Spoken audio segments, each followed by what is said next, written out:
السلام علیکم، کیسے ہیں آپ سب؟ میرا نام ہے سحر علی۔ اردو سٹوری چینل سحر وائز میں آپ سب کو خوش آمدید۔ ہماری ویڈیوز آپ کو اچھے لگیں تو ویڈیوز کو لائک کر کے چینل کو سبسکرائب کر دیں اور نئی آنے والی ویڈیوز کی اپڈیٹ کے لیے بیل آئیکن کو بھی پریس کر دیں۔ آج میں آپ کو ماورائی دنیا کی ایک انوکھی اور حیرت ناک، وحشت ناک اور دلچسپ کہانی سنانے والی ہوں، جو سننے والوں کو خوف اور حیرت کی وادیوں میں لے جائے گی۔ اس واقعے کو مکمل جاننے کے لیے کہانی کو مکمل سنیے گا اور اپنی رائے کا اظہار بھی کامنٹ باکس میں ضرور کیجیے گا۔ ہمیں آپ کے کامنٹس کا انتظار رہے گا۔ اور آپ بھی اپنی کوئی کہانی یا واقعہ ہم سے شیئر کرنا چاہیں تو ڈسکرپشن میں دیے گئے ای میل ایڈریس پر ضرور سینڈ کیجیے۔ آپ چاہیں گے تو آپ کا نام شیئر کیا جائے گا۔ تو چلیں کہانی کو شروع کرتے ہیں۔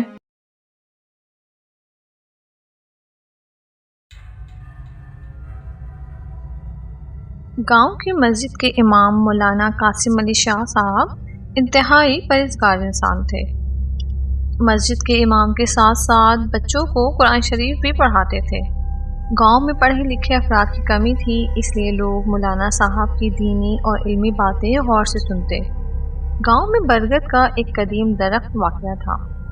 گاؤں والے مال مویشی چرنے کے لیے چھوڑ کر اس درخت کے نیچے بیٹھتے اور گپے ہانکتے۔ مولانا صاحب نے بھی چند بکریاں پال رکھی تھیں۔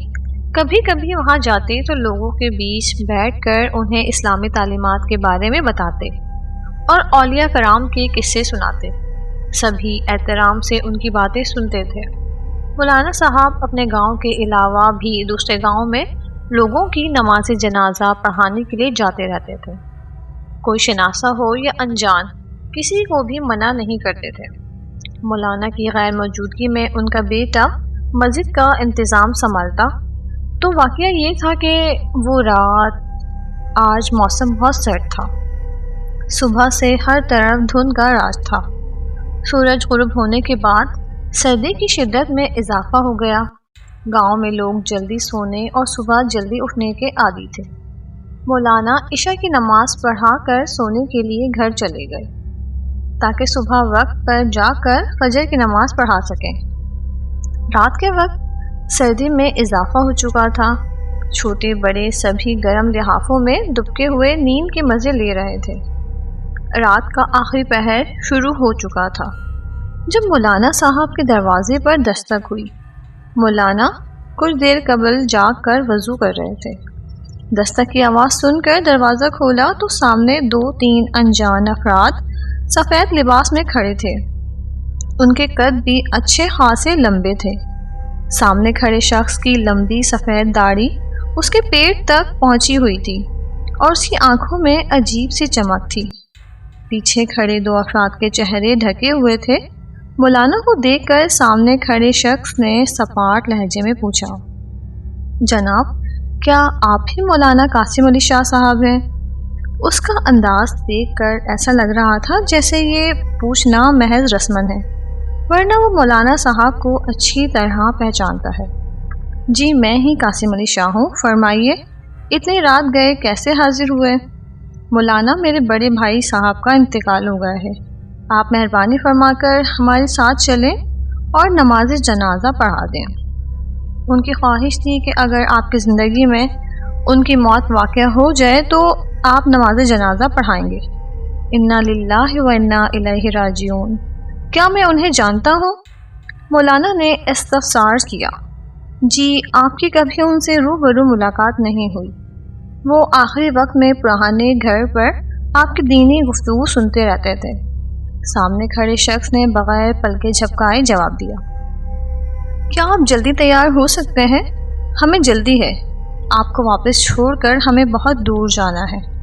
رات کے اس پہر مولانا کو کچھ تشویش ہوئی، مگر وہ پہلے بھی وقت بے وقت جا چکے تھے اور ہو سکتا تھا کہ آنے والے کسی دور کے گاؤں سے آئے ہوں، اس لیے اس وقت لے جا رہے ہیں۔ انہوں نے جانے کی حامی بھر لی اور واپس جا کر گھر میں بتا دیا کہ وہ کسی کی نماز جنازہ کے لیے جا رہے ہیں، دوپہر تک واپس آ جائیں گے۔ گرم چادر اوڑھ کر مولانا ان کے ساتھ چل دیے۔ وہ تینوں آگے چل رہے تھے اور بالکل خاموش تھے۔ ان کے انداز سے نہیں لگتا تھا کہ وہ تیز چل رہے ہیں، مگر ان کے ساتھ چلنے میں مولانا کو کافی مشکل پیش آ رہی تھی۔ کافی دیر تک مولانا ان کے ساتھ چلتے رہے۔ صبح کی ہلکی روشنی نمودار ہو رہی تھی۔ کافی دور جانے کے بعد مولانا کو احساس ہوا کہ جس طرف وہ جا رہے ہیں اس طرف تو کوئی گاؤں ہے ہی نہیں، بلکہ صرف کھائی ہے۔ وہ اس کے بالکل نزدیک پہنچ چکے تھے۔ کچھ عجیب تھا جو وہ نظر انداز کر رہے تھے۔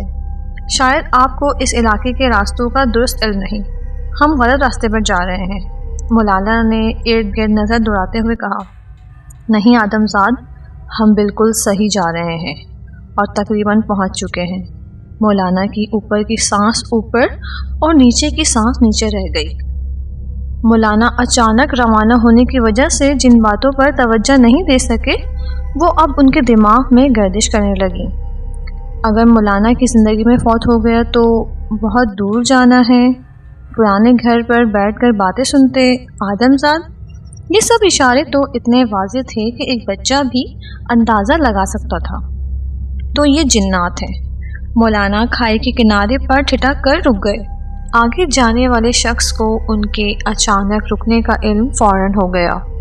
واپس مڑ کر اس نے مولانا کے چہرے کو غور سے دیکھا اور اسی طرح سپاٹ لہجے میں بولا، آپ یقین رکھیں، ہم آپ کو کسی قسم کا نقصان نہیں پہنچائیں گے۔ آپ جنازہ پڑھا دیں، ہم شکر گزار ہوں گے اور آپ کو بحفاظت واپس گھر پہنچا دیں گے۔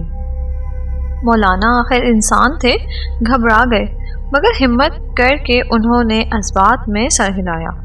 ان کے ساتھ کھائی میں اتر گئے۔ نیچے میت موجود تھی اور سفید لباس میں لمبی لمبی داڑھیوں والے لمبے لوگ صف باندھے کھڑے انتظار کر رہے تھے۔ مولانا نے صرف ایک بار ہی اس طرف نظر ڈالی اور پھر ان کی طرف دیکھنے سے گریز کیا اور جنازہ پڑھانے کے لیے صف کے آگے کھڑے ہو گئے اور جنازہ پڑھا دیا۔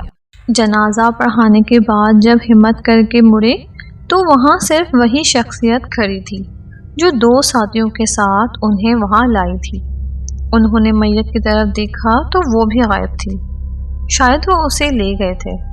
ہم آپ کے بہت شکر گزار ہیں، ہماری طرف سے آپ کے لیے یہ تحفہ، اس مخلوق نے اسی سپاٹ لہجے میں کہا اور دایاں ہاتھ آگے بڑھا دیا۔ اس کے ہاتھ میں چند کوئلے تھے۔ مولانا کوئلوں کا کیا کرتے، مگر انکار کی ہمت نہ ہوئی اور ڈرتے ڈرتے ایک چھوٹا سا کوئلہ اٹھا لیا اور بولے، بس یہی کافی ہے، اب میں چلتا ہوں، اور اس کی طرف دیکھے بغیر جلدی جلدی چلنے لگے۔ پیچھے سے مولانا کو خدا حافظ کی آواز آئی۔